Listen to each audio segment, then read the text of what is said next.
Hi, this is Rob Southgate, podcaster and co-founder of the Southgate Media Group. The Southgate Media Group is proud to present the supersized two-part 50th episode of Capes and Lunatics, Avengers Infinity War.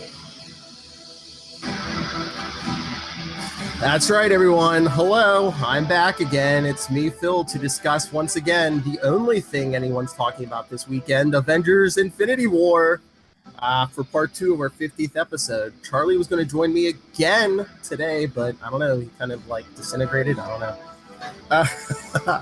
But that's all right. I've replaced him with his number one right-hand man, Mr. Mozz Manzoor. Say hello, Mozz. How you guys doing? Hey, Mozz. Glad to be here. Thank you for having me. And I don't know if he's a big Marvel fan over there. I'm sure you've heard him everywhere and anywhere on the Southgate Media Group, Mr. Jesse Jackson. Yes, I am thrilled to be here. I am taking off my DC fanboy hat and embracing the greatness of this new movie. Great to have you, Jesse. And we have the entire Tire Biters crew here. Well, we have the brains, Dianne, thankfully back after her surgery. Thank you. The older half. We'll get there. Marnell, Miss Palin, what's the number one opening week? What movie has the number one opening domestic gross ever? Avengers: Age of Infinity, or Infinity Wars, whatever movie. I'm here to talk about the White House Correspondents' Dinner. You fooled me, Phil. I love it. But you're still my second favorite Maverick. Oh, you betcha. You betcha. She reads all the magazines. I do. That come across her desk. You look amazing, by the way. Thank you. I'm like putting lipstick on a pit bull. We should call you Madam Governor. Governor. Former half-turned Governor Sarah Palin. Yes. I quit early. Yes, we do. Yes, you do. So therefore, Madam Govern is a perfect because it's not quite Madam Governor. So yes. I'll just warn you, gentlemen, don't get on her bad side because she knows how to hunt and cut things and skin up small animals. Yes, and skin large animals. So but don't worry, I'm quitting this podcast halfway through. That's what I do. Singer-songwriter Marianne Call, who is from Alaska, and she has a wonderful song, I Wish I Was a Real Alaskan Girl. And if you guys want to be entertained, Google that. Marianne Call's an amazing singer-songwriter, but she talks about that. And she did a whole song of Battlestar Galactica and Firefly-themed songs several years ago. So it's always nice. It's always good to have Jane on your side is one of the songs she sang. I will definitely have to look that up. I'm not going to be in character the entire podcast because that would be grating on everybody's nerves. I was here to talk Avengers Infinity War, but somehow every time you're involved, Marnell, the train goes right off the tracks. Well, I do have to say that the views, thoughts, and opinions of the following satirical character belong solely to the character and not to Southgate Media Group, Capes and Lunatics, Biters, The Real Alaska Housewives, or any of the podcasters therein. The following is satire and not to be meant to be offensive to anyone. So any butt-hurtedness, you can just suck it up, snowflakes. No offense meant. No offense meant. I could see the real Palin saying that. Oh my Lord. All right. So, I had a chance to talk last night, but Avengers Infinity War, what did everyone love about this movie? I'm going to give it 4.857 kicking names and taking asses. Yes. Out of 5. I liked a lot about the movie. I thought they did the villain really well. I understood Thanos. I empathized with him. I understood his point, and I think he might have been right all along. I think we're all fighting a losing battle. That was a good thing to do for a villain. But there were some problems that I was unable to overlook. So. The whole Star-Lord slapping Thanos when they were like trying to save the universe. Right. That was ridiculous, but overall, they turned his character into a caricature. They did to Quill what they did to Homer Simpson or Kevin Malone on The Office. They turned him into Gilligan, and that wasn't cool. I didn't think they needed to do that to progress the plot. And I mean, they shared one kiss. He hasn't even slept with Gamora yet, and all of a sudden he's so upset over this that he's willing to forsake the fate of the entire universe. When they're so close to getting the glove off. That's hard to swallow. I will grant you that, but I also think that he has kind of a savior's complex when it comes to women because of his mother. He couldn't save his mother. Yeah, and I don't think he is the brightest tool in the toolbox. So, no, but he's certainly shiny. Yes, yes. 2.5 hours and none of the Chris's took their shirts off. I wasted my money.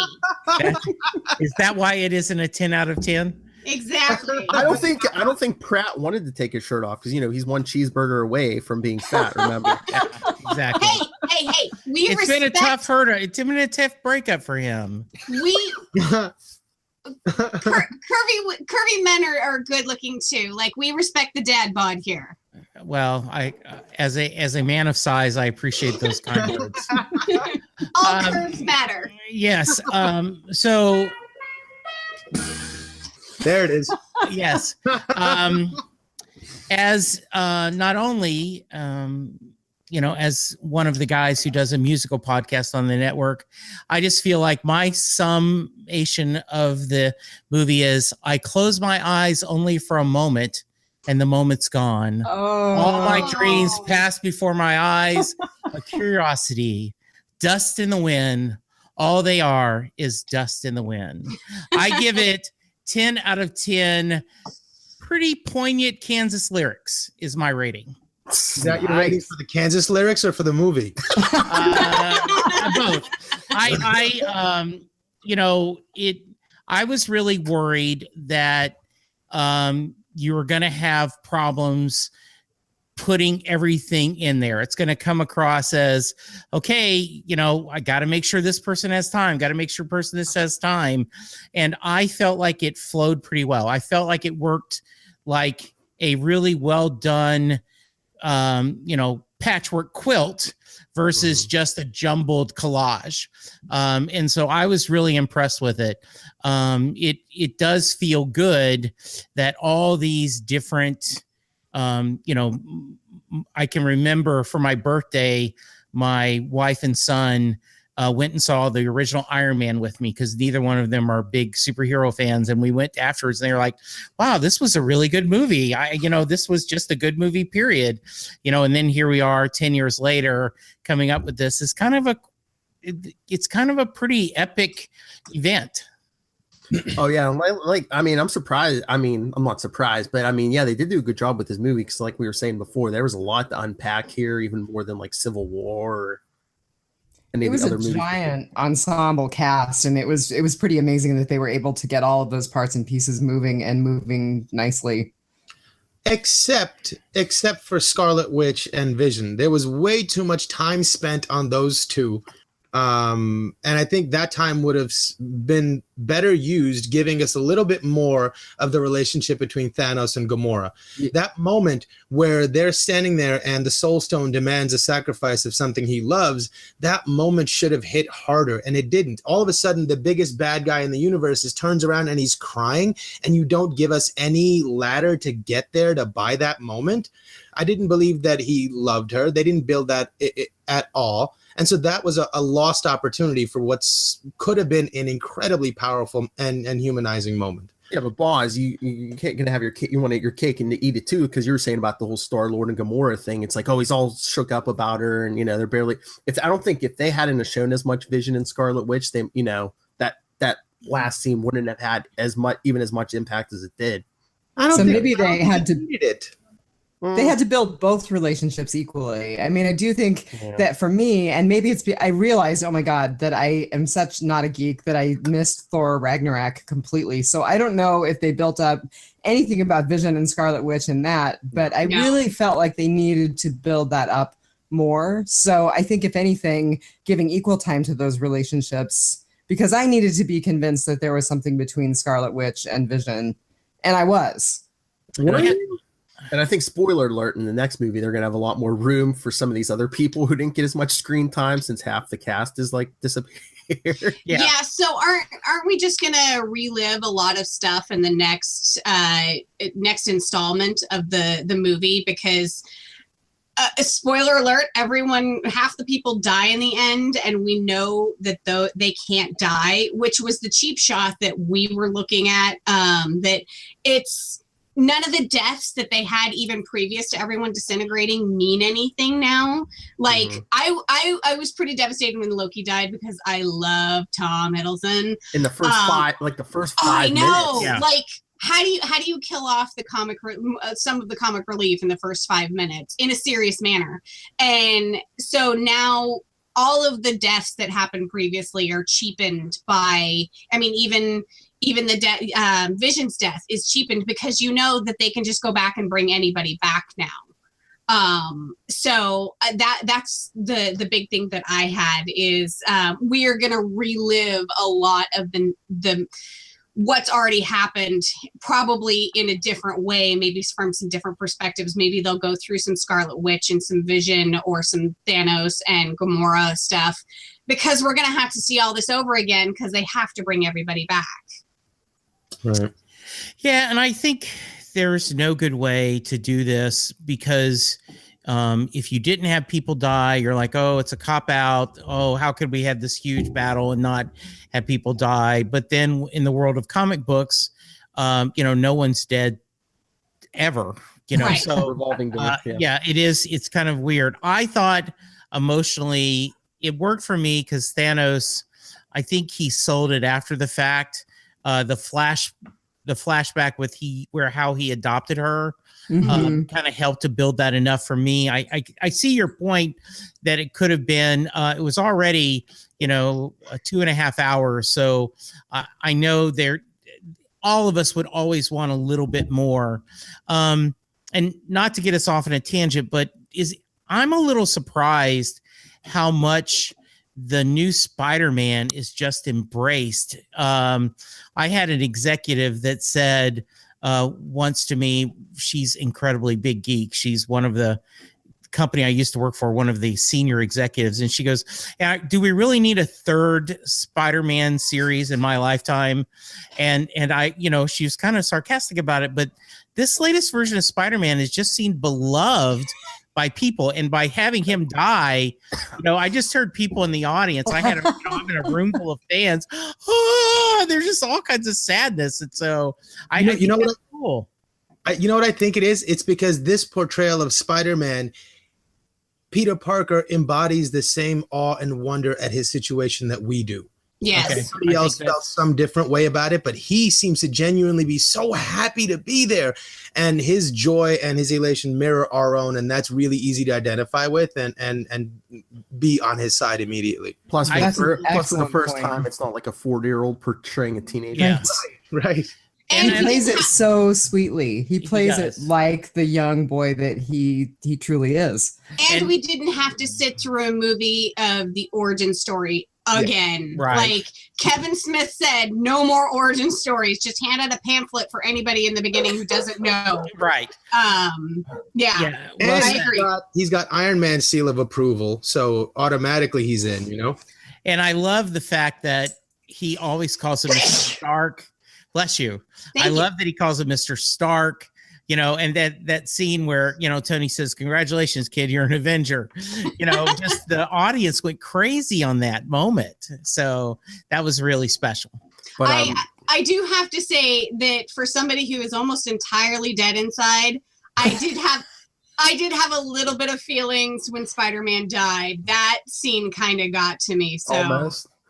Almost. Yeah. I mean, obviously off her meds. It was like a heartbreaking moment, but I feel like a lot of those deaths were like the safety net of like telling people, oh no, don't worry. Because I mean, who did they take out? Spider-Man, Black Panther, most of the Guardians of the Galaxy, except for Rocket, and all we know they've already confirmed they're all getting at least one more movie each. Yeah. Right. So like if they, like I was saying last night, if they would have taken out like say Steve Rogers, Tony Stark, people would be freaking out, be like, oh, is this permanent? Is this, Yeah. Yeah. And Yeah. we talked about it beforehand just among coworkers, and I said, my theory is that Tony Stark would die, just because I think you want someone from the original series to go. Robert Downey Jr. has been an amazing character, and I could see him going, yeah, let's give me a good death, and then we'll move on to somebody else wearing the suit. Well, and he's been trying to go. Like, they just keep throwing money at him to be Iron Man. And like, he pretty much writes his own check to be Iron Man at this point. So, like, it would totally make sense to kill off Stark that way. Yeah. And I think he's tired of doing it. Let him go. Yeah. Although, I mean, it could be next movie, because I'm thinking maybe someone gets that gauntlet to use it to bring everyone back, but maybe someone has to sacrifice themselves to do that. Maybe we'll get really lucky and it will be Pepper Potts. Yeah. What, you don't think the end of the next movie is going to be that wedding? Let's hope not. And Hey, she makes her own money. She's selling goop. That's right. so Wasp nests and what else? Jade eggs. I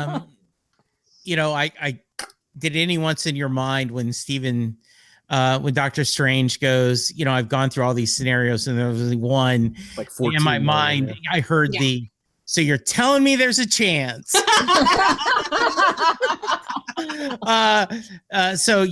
There's been a lot of theories, and I'm sure you guys have read it, that the reason he gave him the stone is the only scenario where they win, and Tony Stark is involved with something. So, yeah. So, could you repeat that?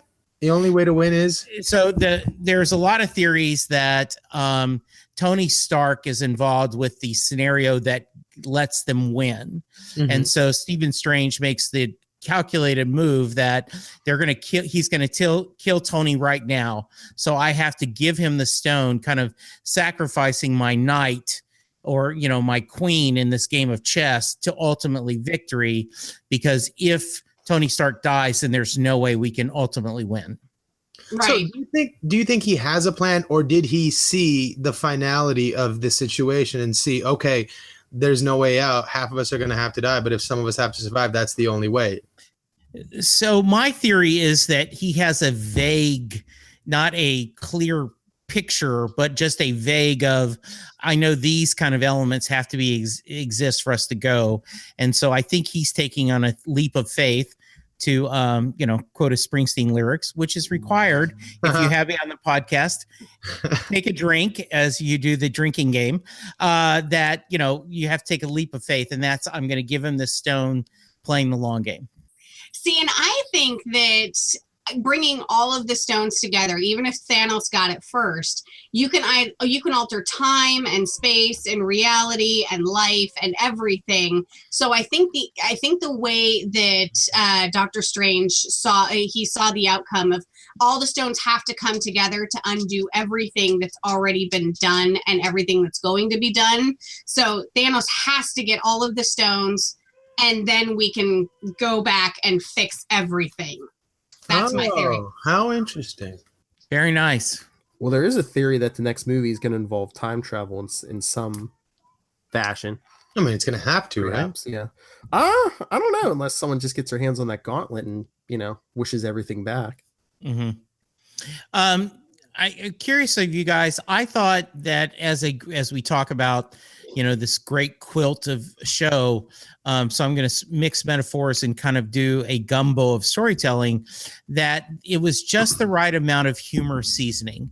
I thought that there was plenty of action, plenty of fights, but there was enough humor in it to keep it moving, but they never played it overly slapstick, at least from my perspective. I concur. Curious about this. Well, yeah, it's not a DC movie. Yeah. No, I mean, I personally thought the jokes were a little heavy-handed for a movie that was as serious as it was supposed to be. This is the end of everything, or the culmination of everything. Let's take it a little bit more. For my taste, it left me with like, okay, guys, come on. What are we trying to do here? Are we trying to do a funny movie? Are we doing Ragnarok, or are we doing the culmination of your universe? You know, interesting. Well, I think they want the combo, but it's like if you don't throw in the humor, it's going to be like, this doesn't seem like the Guardians of the Galaxy to me. This doesn't seem like Tony Stark to me. Yeah, I did need a little bit of balance because some of the action scenes were so fast and so furious. It was kind of hard to tell what was going on for someone who's not quite as steeped in geek as I should be. So having some balance was good. Well, it was a bit slapsticky with the Guardians. I do think that. And I was going to say, you have, the Guardians of the Galaxy who are slapstick coming together with, the Avengers who a lot of them are serious, but then you have Tony Stark who can just never take anything seriously. Right. So, and I got to say that in stressful moments, people have a tendency to turn to gallows humor. So, the Chandler effect. And I mean, Mozz, how serious can you be when you have the Winter Soldier twirling around the rabbit with a machine gun? Right. By the way, rabbit. That was perfect. Sweet rabbit. My favorite scene in the whole movie is Drax on the floor going, "I'll do you one better. Why is Gamora?" I was laughing for like a good 2 minutes when he said that. I don't know why, but that's the most underrated love story. Him and Thor. He's like, "Yeah, you are just a dude." He is like a angel and a pirate had a baby. A pirate angel. Pirate angel. I absolutely loved when Loki got to say, "We have a Hulk." Yeah, that's exactly what was said to him before the Hulk smashed him. Exactly. And how dare you give me another movie with a giant war and no Hulk? How dare you?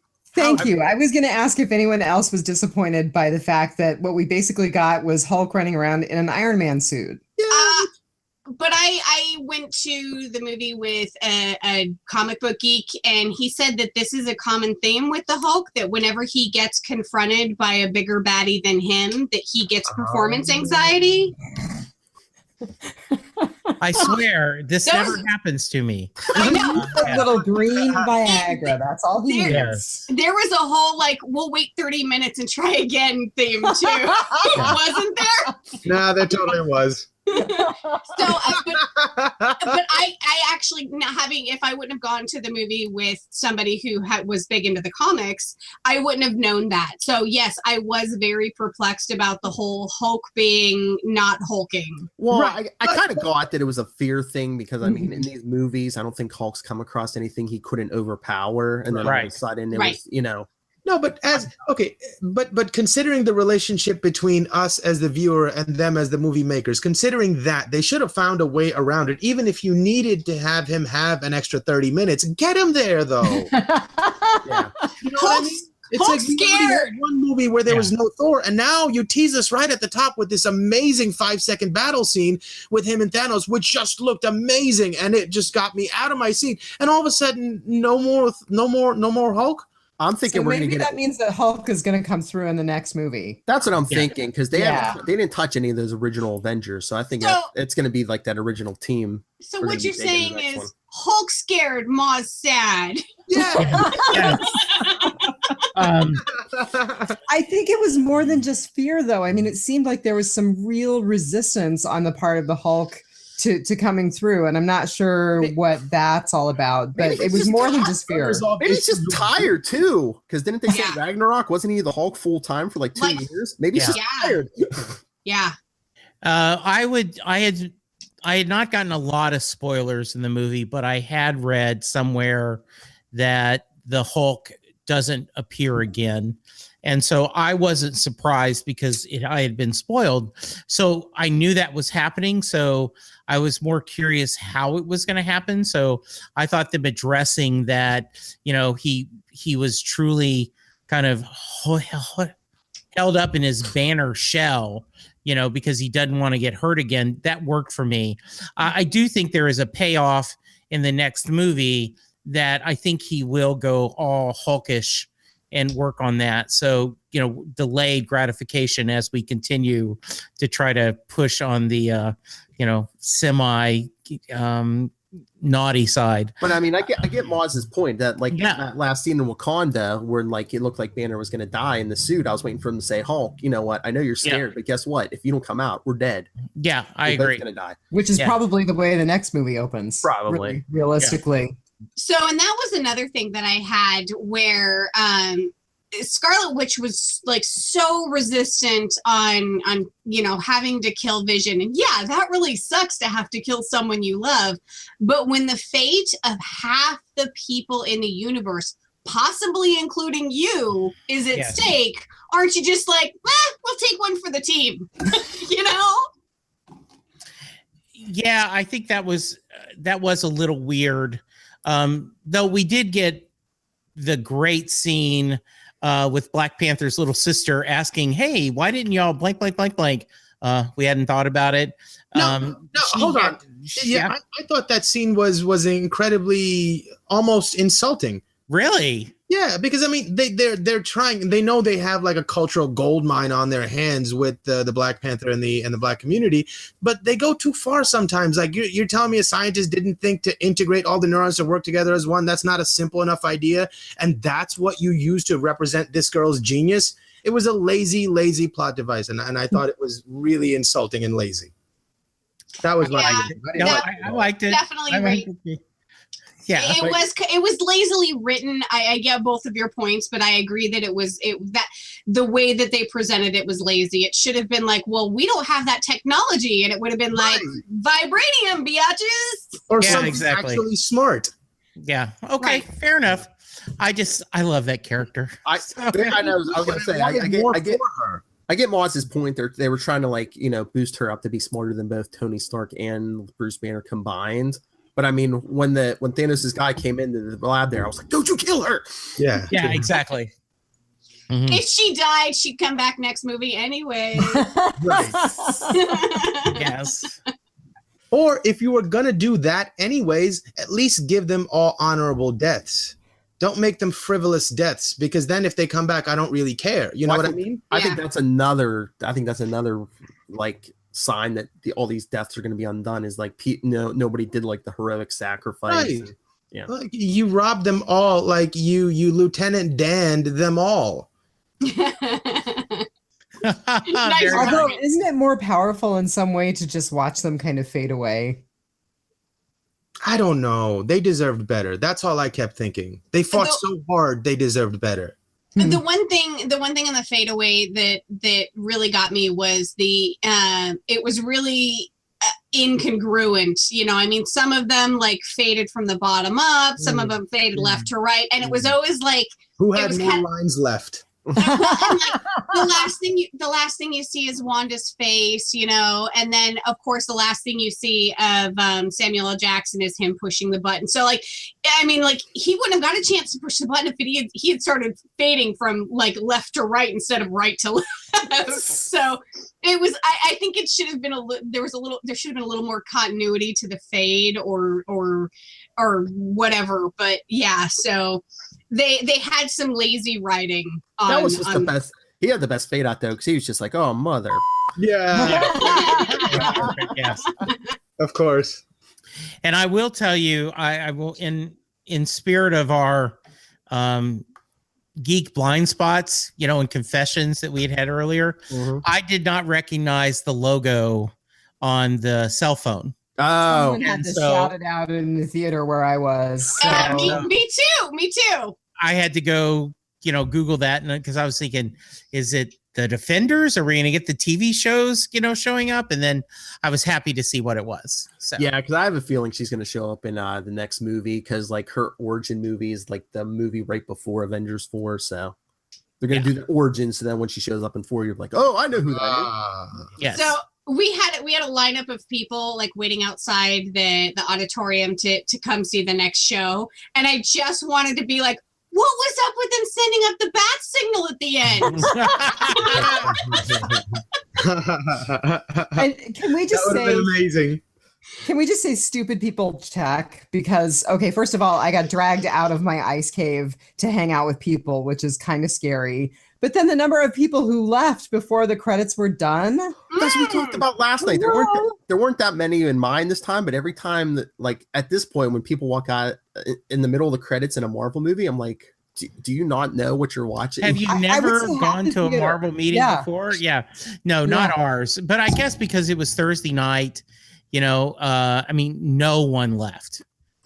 So or at least I did not see anyone waiting. So do you guys find yourself going to non-Marvel movies and going, wait, was there an end credit scene? All the time. All the time. The credits roll and we're all on our phones like, is there an end credit scene to A Quiet Place? Yeah. My trick is if the lights haven't come on yet, I'm not leaving.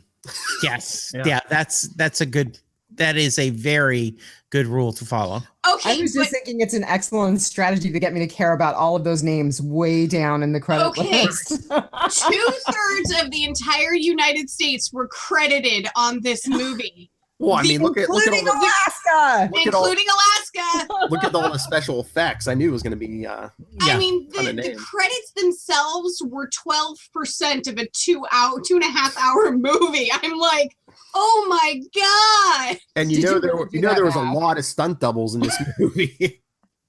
Yeah, there was, especially that last scene in Wakanda. Yeah. I gotta say, I mean, like there were a lot of people working on it, and clearly they were, because Thanos looked amazing. Mm-hmm. Like to animate a guy that big and give him the kind of emotion they gave him. The only other thing in this universe we've seen is Hulk, and he doesn't have a wide range of emotions to display. This was very, very well done. I felt everything he was feeling. Yeah, I felt like it was Josh Brolin. I didn't feel like, oh, it's just the CGI. I felt like he was not only his voice, but his mannerisms. I thought that was really well done. I thought it was a good villain and well portrayed. And, you could almost look at it as all good villains. Tough love. I'm making the tough call, but ultimately, my sacrifice is going to work out for the other half versus everyone dying. As we just talked about, I got to make the tough call, and and that's what he's doing. So we talk about this on Biters a lot, where and it's a saying, and I don't know if Will Wheaton actually came up with it, but the villain is the hero of his own piece. And Thanos is absolutely the hero of his own piece. I mean, he thinks that he is making the hard decisions, but the right decisions. And that end scene with him where he walks out into I think they're rice paddy terraces. They were actually filmed in the Philippines. And he's looking out at the sunset and everything, and he does just have this sense of peace, like all is right in the universe. Everyone's going to be okay. Yep.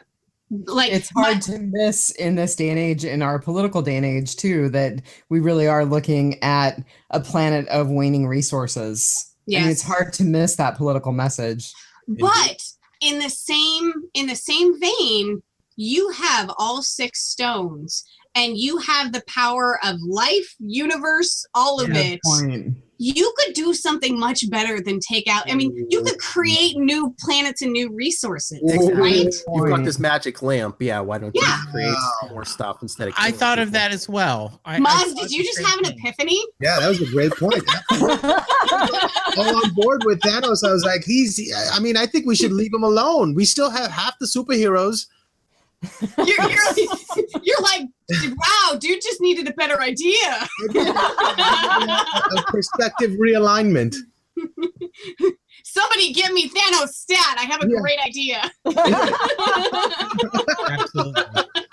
Yes. Oh, man. But we got so much good stuff. How badass was Squidward? My God, I loved that character. He was amazing. He was so powerful and so confident and so competent. But I didn't mind his death at all. Even though it seemed kind of frivolous, it worked for me. I loved it. But that character was awesome. I wish they would bring him back. He was too cool. Well, and what makes him scary? Yeah, they could totally bring him back. what makes him scary as a villain is that he was just very cold and calculating and just, I mean, he would have just tortured you to death, you know, to get a cappuccino, you know, like, I liked him too. He was never perturbed. He never felt like he wasn't going to have the upper hand, and he always knew that he would. Mm-hmm. I thought that was a great villain, and his powers were super cool too. He came in on that flying donut, and he owned the place. Yeah. Absolutely. Too bad Spider-Man is a classic horror film fan. Aliens. Oh, that old movie. That old movie. Yeah. Damn millennials. But speaking of Spider-Man, they jammed that Stan Lee cameo into the beginning of the movie. So do you think he's just filmed like 20 different small scenes that they could just edit into movies at random? If they haven't, they better start doing it fast. Right? Exactly. Yeah. But that was a great scene on 2 in the van. He's like, Ned, I need a distraction. Oh my God, we're all gonna die. Yeah, that works. I loved it when Spider-Man's like, I should have stayed on the bus. Yeah. What, you kids never seen a flying big alien spaceship before? Mm-hmm. Who else is what? Good. Speaking of Alien, did the spaceships remind you of the spaceships in Alien Covenant? They were the big round donut things. Mm-hmm. Mm-hmm. Oh, maybe they mentioned aliens intentionally. Yeah, and he was talking about like if something bursts out of my chest and I try to eat you, I was like, that's so funny. I wonder if that was intentional. I wonder if Aliens is a Disney property. Does anybody know? If it's not, it might be soon. Who knows? I was going to say, isn't everything owned by like Disney, Facebook, and Monsanto now? So, yeah.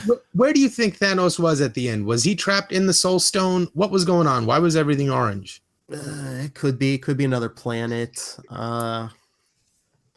If they've had him gone, they've had him go like farmer like that before. So I don't know. He could be in the Soul Stone. He could just be on another planet, retired. Who knows?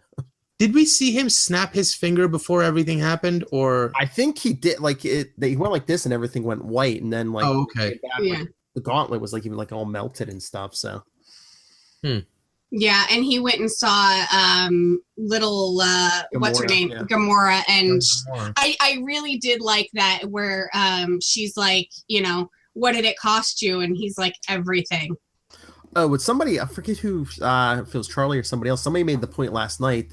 That whole like Realm of the Dead thing, like when he saw like young Gamora and stuff. Did that remind anyone of like in Black Panther, like when he saw his father and all the previous Black Panther? Oh, that's a good point. Yeah. Huh. So maybe there's something there. So how do you think this plays out in the next installment? Like I said, they're gonna reverse everything, but it's like, is everybody really dead, or are they like in this like death-like realm or limbo or? Oh, so are they everybody he killed? Are they going to be in the Soul Stone with him? Who knows? So imagine like Soul Fury and Soul Spider-Man have to fight Thanos in the Soul Stone. That'd be pretty dope. Who knows? Yeah. Yeah. I wonder, I do think that if at the end of the second half, we do not lose at least a couple of main characters, I will feel a little cheated. And I'm someone who loves a happy ending, but I do think this is the right thing. I don't know if they're saving. That's why they saved all those original Avengers. Maybe some of them are going to sacrifice themselves. Yeah. Some of them are going to end their runs, and they're going to end their runs in a big, noble way. Right. Yeah. And then you'll recast. I mean, you will, they have set up the Marvel universe so that you can continue to move forward, and you actually can kind of, like the Phantom, they always have, we're right now at the 21st Phantom. And of course he's been in his 30s for, 50 years, but the idea, you have different generations. So you could have a new generation of Iron Man you could do going forward. So I think this will be interesting to see in what they're going to do. it certainly paid off. I did have a couple of people mention that, well, tell me who died, Jesse. And I said, I can't. Everyone. know. Yeah, I just said, I said anything I tell you would be unfair. So after you see the movie, then come back and talk, because the answer I could give is everyone. And you're like, what? And so, or at least half. Exactly. Yeah. And it's like so many that I can't even remember all of their names off the top of my head. Pull out like this big scroll. Well, and I liked the idea. Sorry, not to talk over you. I like the fact that they embraced this is half the story. We're not even giving you a pretend, happy ending. It's like everyone's dead. He is winning. He is looking out at the sunrise or sunset like he said he would.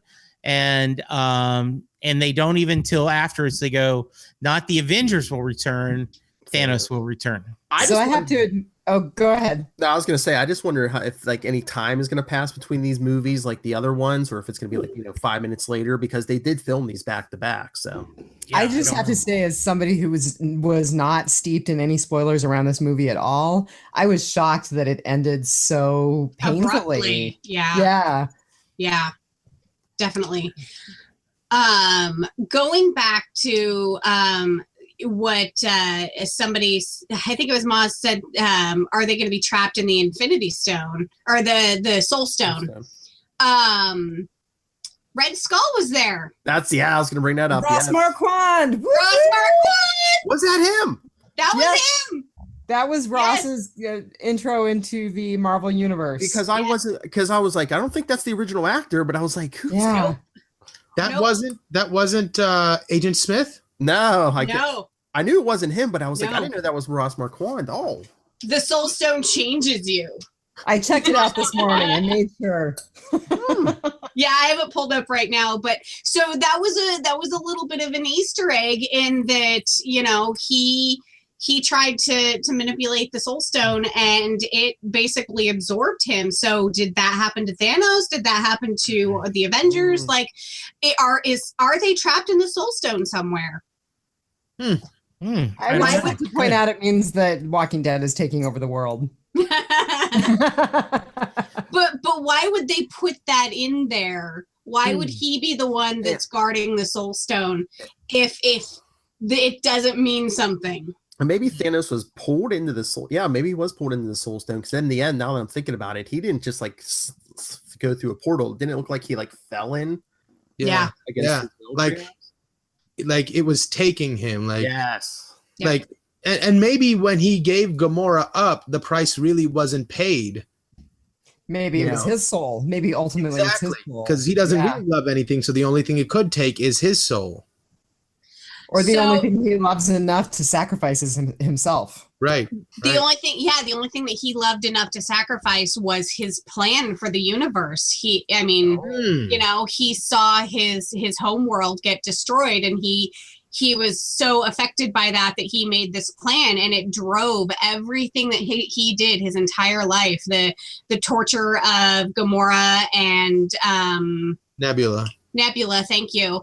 And everyone else in the universe, he had this drive, and so maybe giving up Gamora wasn't the thing. Maybe it was giving up his plan, and so he's trapped in the Soul Stone, and all of this was just a dream. Okay, Bobby Ewing. I was gonna say. Who shot JR? Yes. Oh, what did everybody think of Peter Dinklage? Oh, loved it. That was awesome. Yeah, I agree. I thought he was wonderful in it. He's amazing in anything he does. Oh yeah. Yeah. Yeah, I just love that they made him a giant dwarf. Not just a dwarf, a giant dwarf. That was amazing. Boy, it'll kill you. Only if you die. Only if I die. That's what it means. Yeah, that was very cool. Yeah.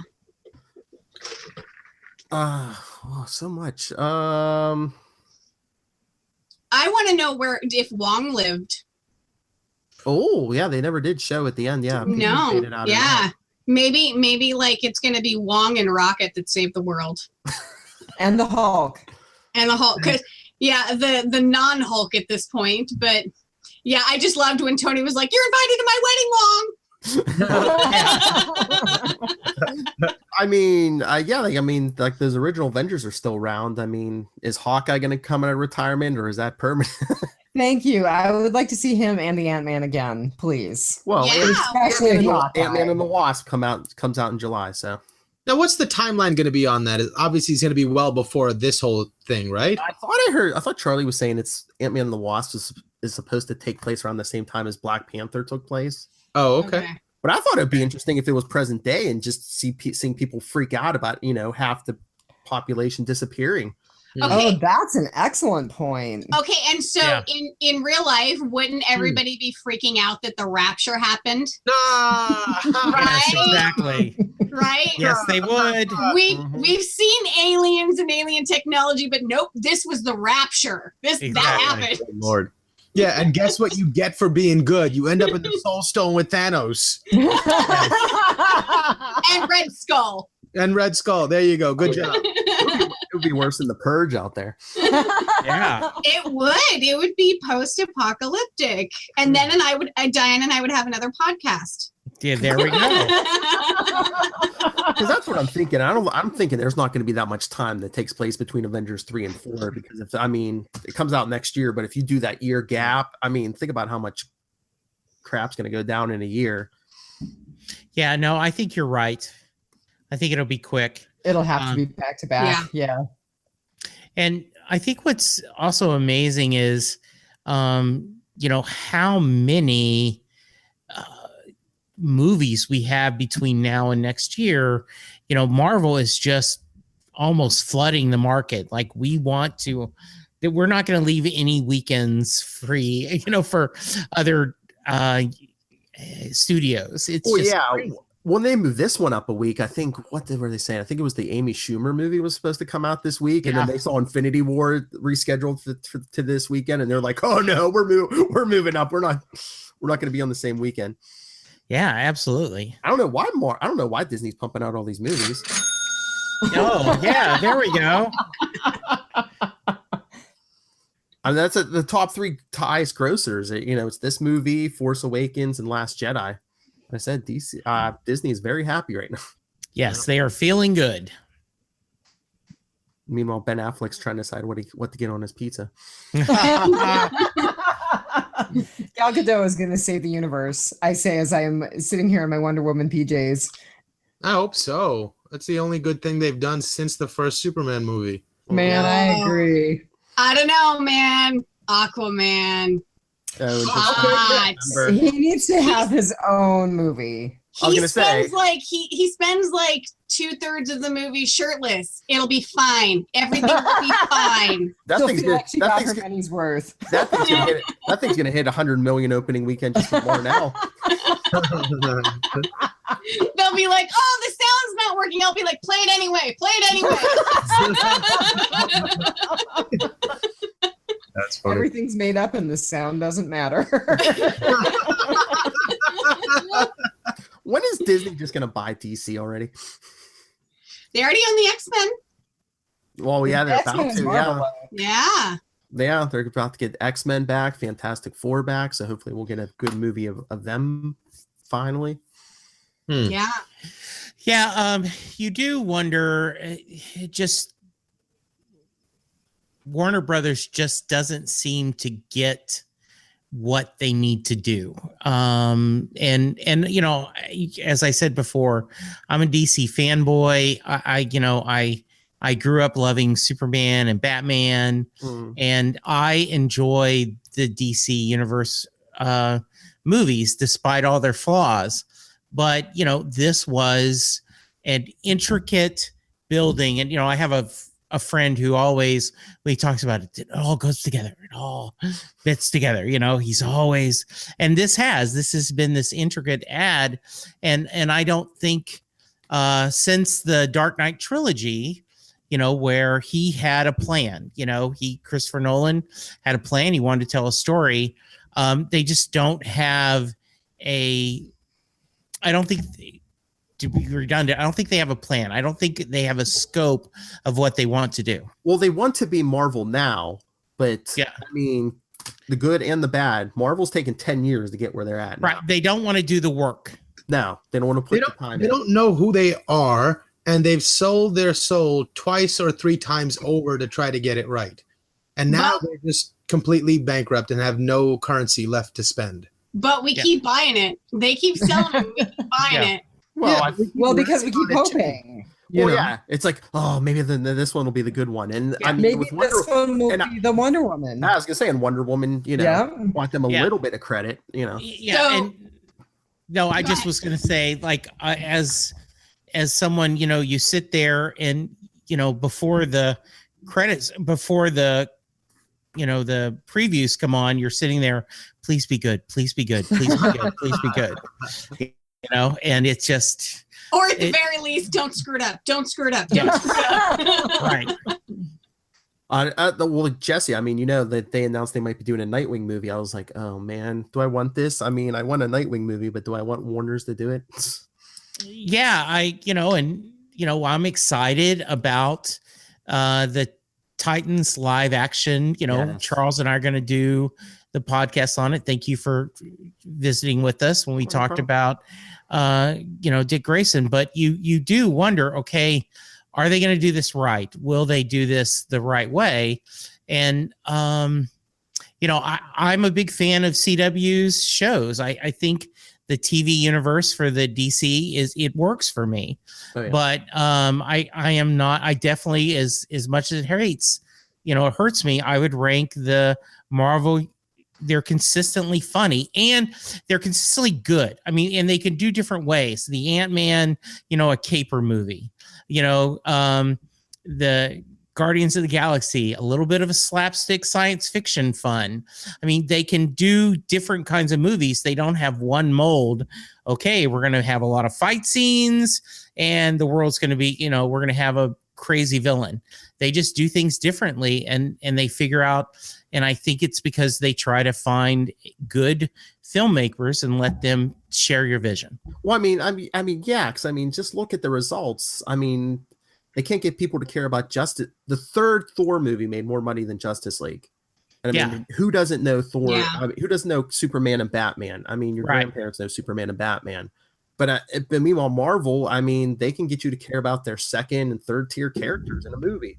Yeah, but just look at all of the platforms that they have used. I mean, you have the Marvel movies, which are their cash cow. You have the Netflix series, which are very dark and very serious and very story driven. And then you have the television shows that are very family friendly and oriented for primetime TV. So they have everything. They have used all platforms to get to where they are.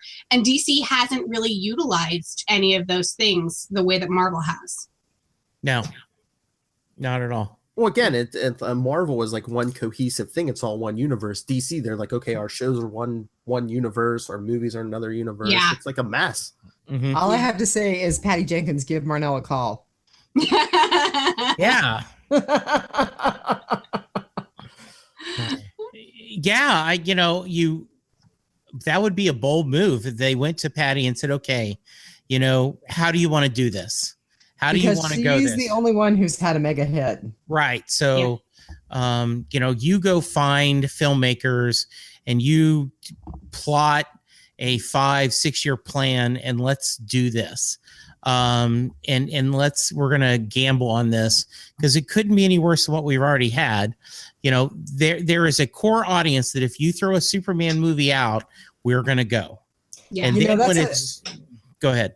That's a really good point, Jesse. I mean, I work for a little tiny clinic in rural Alaska, and we've got a 5-year plan. How come DC doesn't have a 5-year plan? Yeah, but what you want to get is, people say, that latest Thor movie is funny. Well, I haven't seen the other two. Doesn't matter. You'll catch up very quickly. Just go. You'll enjoy that movie. and there isn't that same sense on the DC universe, and that it hurts me to say that, but it's just true. Yeah, but do they have? Although, in all fairness, I love Justice League, and I think it's because of my fondness for Aquaman, and I think it's because of my deep, deep love for Wonder Woman. In all fairness, I did love it. I was able to put aside. Oh, I loved it too. I'm a fan. I have not been disappointed in any of the DC Universe movies, but I just know they're almost in baseball analogy, right? They're AAA movies compared to the major leagues of the Marvel.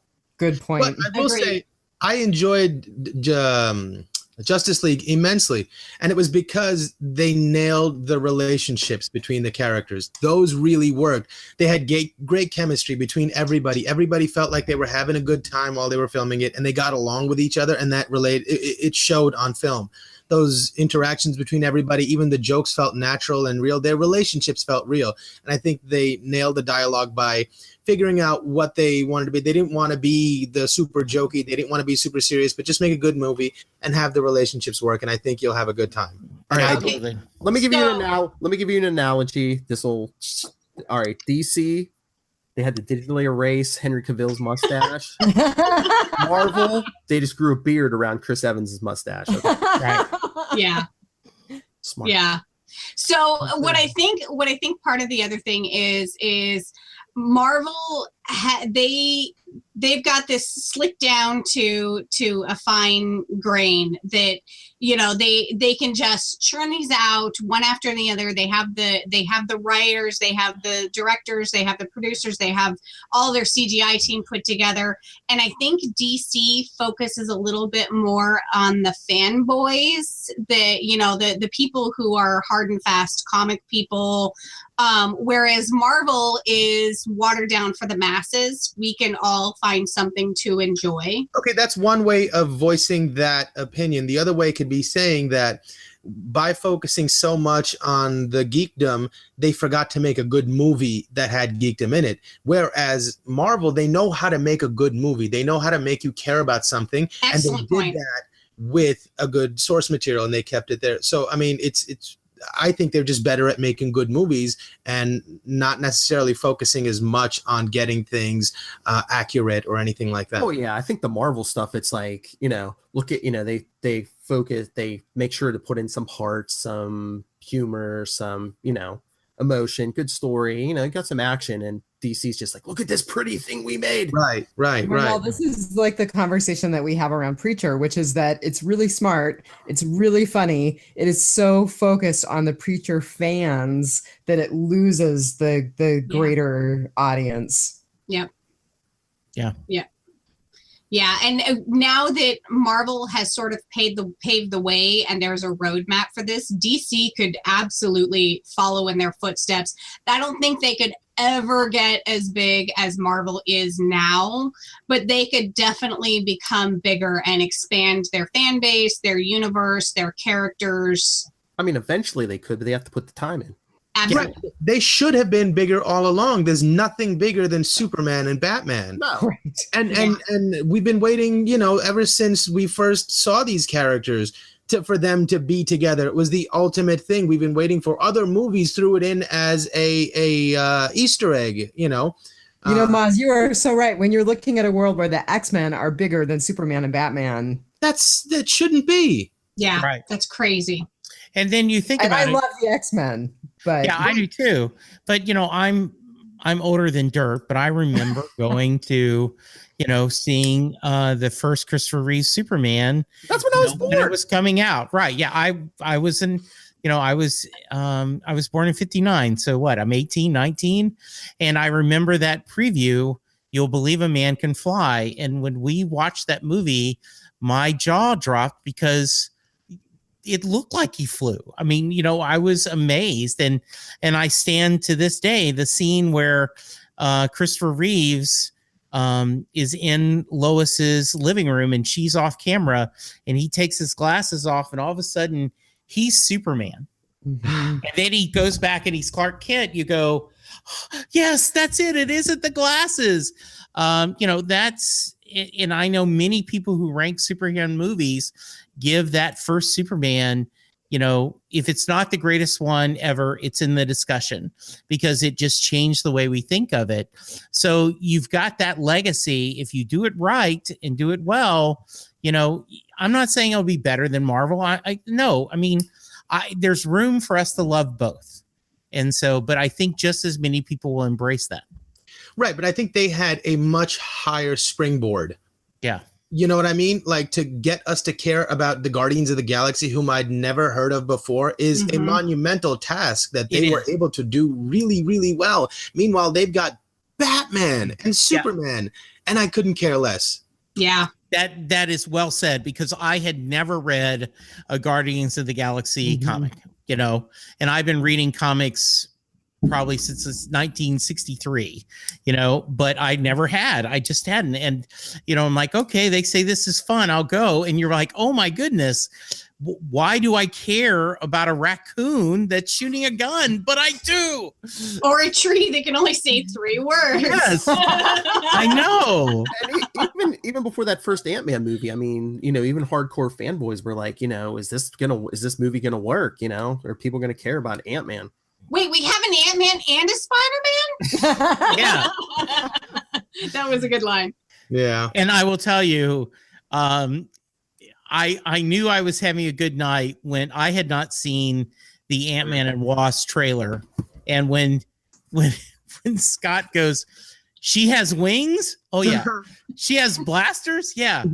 Was that not available when you're bidding my suit? And he's like, oh, no. Oh, no, it was. It's like, what? That's hilarious. That was great. But, you know, but they said, okay, I can't do a Ant-Man tele-origin, fight a battle.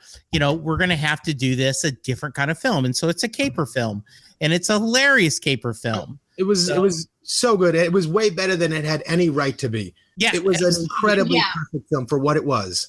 Yeah, and that's the thing is every superhero movie doesn't have to be we're gonna save the universe movie. Right. And Marvel knows that, and I think that's why we care about the Ant-Man and, you know, Rocket Spider-Man. and yes. Friendly neighborhood Spider-Man. I mean, and look how many DC actors Marvel's stolen. Yeah, exactly. I mean, Michael Keaton is the Vulture in that Spider-Man movie. Oh my God. It's amazing. Yeah, he is. He's very... God, I completely forgot about that. And Michelle Pfeiffer is going to be Michael Douglas's wife in Ant-Man and the Wasp. Yeah, so the original Wasp, we're thinking. So that's perfect. Yep. Absolutely. So it's a long year to wait, right? Yeah. Yes. May 3rd, 2019. Tentatively, if they don't move it up a week. Mm-hmm. And I read somewhere that it's already filmed, so you will not see any of the Defenders in there as much as people want that connection. I just don't think it's going to happen. You know, and I'm looking forward to, you know, the rest of the movies that are going to get us there a lot, including Miss Marvel. Oh, Captain Marvel. Yeah, that's going to be fun because that's set in the 90s. It's their origin story. So I think they said you're going to see younger Sam Jackson and Phil Coulson. So, and that's the thing. The next movie that we have coming out is Ant-Man and Wasp on July 6th. And then March 8th, 2019 is when we get to see Captain Marvel. And then in May, they're going to do Infinity Wars 2. So you're going to get that Captain Marvel backstory because, of course, there was a lot of people at the end, and I had, like Dianne had the benefit of somebody shouting it out in the movie that, you know, it wasn't the bad signal. It was signal to Captain Marvel. And like people who weren't fans were like, who's Captain Marvel?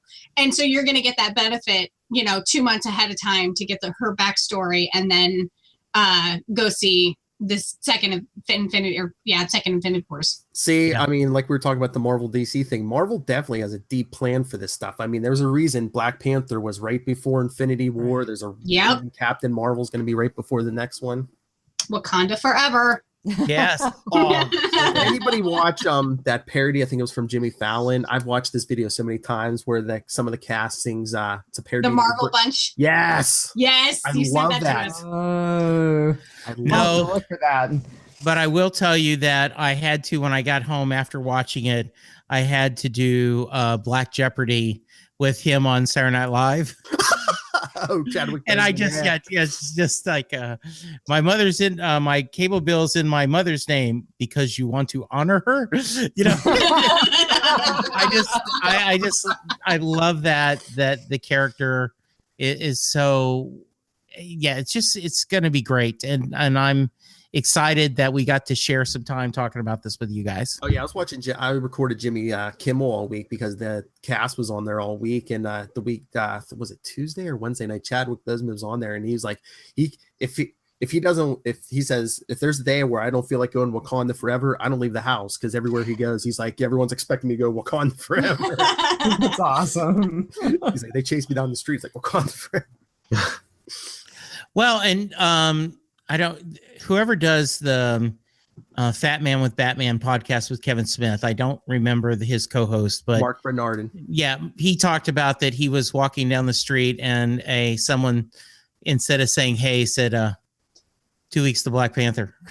And he's like, does that become a new, like, obviously this is before it opened, he says, is that now like a new greeting among the community? So hey, 2 weeks to Black Panther. So this is how we measure time now for when the next superhero movie comes out. Like, it's not the 2-year cycle of the elections or the 4 years. It's when the next superhero movie comes out. That's how we tell the time. Well, that's the true magic of the time zone. Absolutely. And Governor Palin, that's why I would have backed you on your vote. That I think because Black Panther was such this cultural, I would have bet money that Avengers just would have been short a little bit.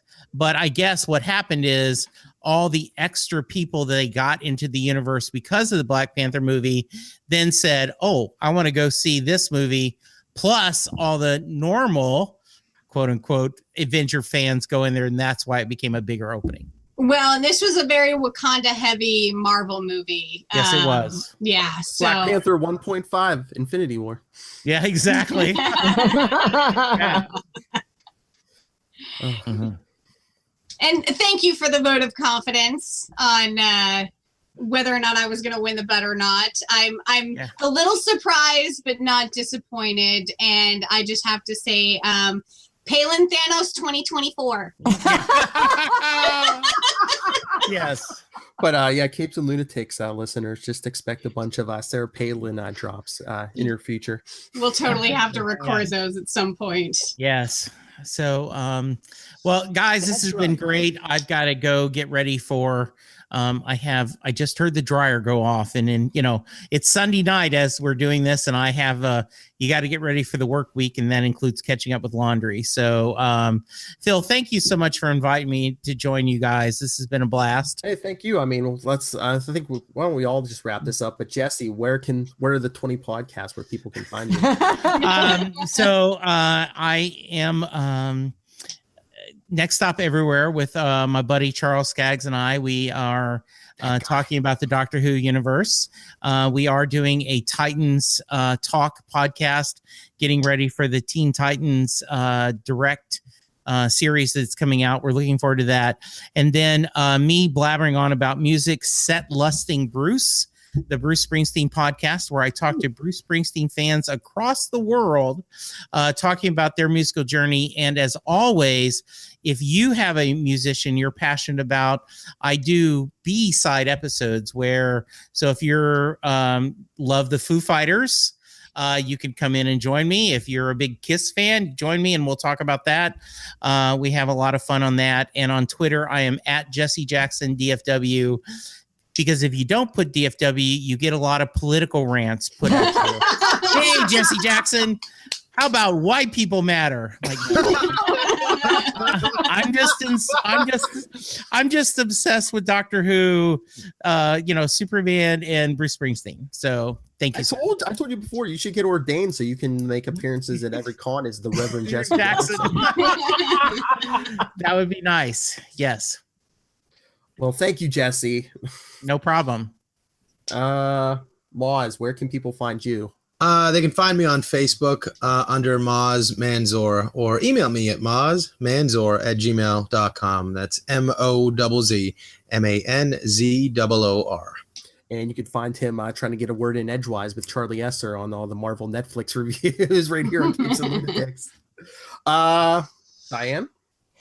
You can find us at Biters on Southgate Media. You can also find us with, oh my God, Marnell, it's been so long. What's the title of our Preacher podcast? The good word. news. The good news. According to AMC's Preacher. Yes. And we Facebook.com/biters. Biters on Twitter, although we're not very prolific on Twitter. But yeah, we are recording Fear the Walking Dead here in the next day or two. We're looking forward to Fear tonight. Yep. So we are the Real Housewives of Alaska. Any final thoughts to take us out, Governor Palin? Drill, baby, drill. And don't listen. That's what she said. Fake news, liberal media. And hail Hydra. Wow. Okay. That's the end of our big 50th Capes and Lunatics Avengers Infinity War extravaganza. Oh my God. Want to thank all our guests from last night, everyone who supports us week to week, everyone who listens and watches on YouTube. Remember, subscribe on YouTube. Email us capesandlunatics@gmail.com. Call the voicemail 614-382-2737. That's 614-38-CAPES. And oh man, I got Tristan Esser voicemail. All right. Like and share on Facebook. What? Like and share on Facebook. That's right. Please do. I will definitely tag everyone here so you can share it. Excellent. Nice. Good deal. And thank you, Governor Palin. You will be getting my list soon.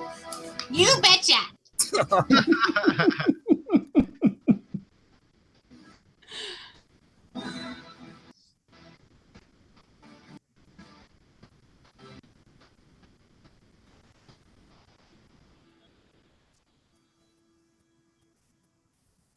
I read all the magazines.